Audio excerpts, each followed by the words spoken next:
Is the profile views option missing on your TikTok account? Don't worry, I will show you a few quick fixes that can help bring it back. First, open TikTok and tap on your profile.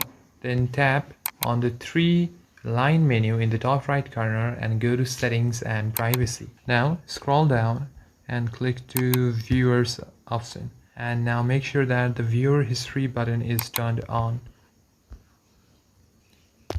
Now if anyone sees your profile, you can find under Profile Views option, and you will be able to keep track of the people who are eavesdropping on you or stalking you.